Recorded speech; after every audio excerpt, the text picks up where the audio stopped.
हथनि ते मेहंदियूं हणी जुदा थी वेंदड़ महबूब ते कलम खयो आहे शहर मोया खां।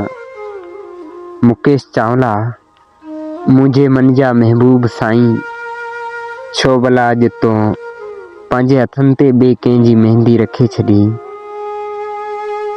तो त वाइदो ऐं वचन कयो हो त मुकेश जानी तोसां ई जींदसि तोसां ई मरदसि।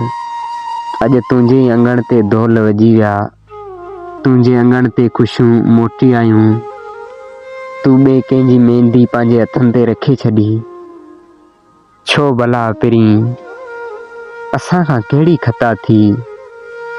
असां त तुंहिंजे करे दुनिया जा ताना सठा ऐं मेणा सठा, पर तुंहिंजो साथ न छॾियो।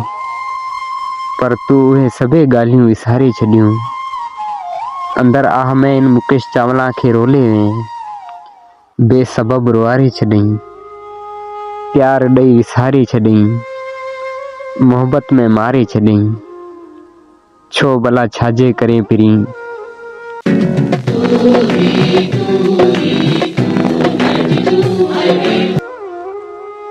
पर वक़्तु ईंदो त तोखे पतो पइजी वेंदो त इन मुकेश चावला जी मोहबत छा हुई।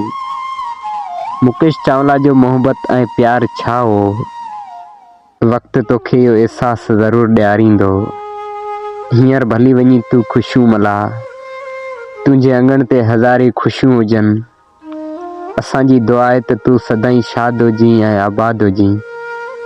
ॾुखिया सुखिया ॾींहं ज़िंदगी जा गुज़री विया ऐं गुज़री वेंदा, पर तोखे पतो पइजी वेंदो त असीं छा हुयासीं, असांजी मोहबत छा हुई।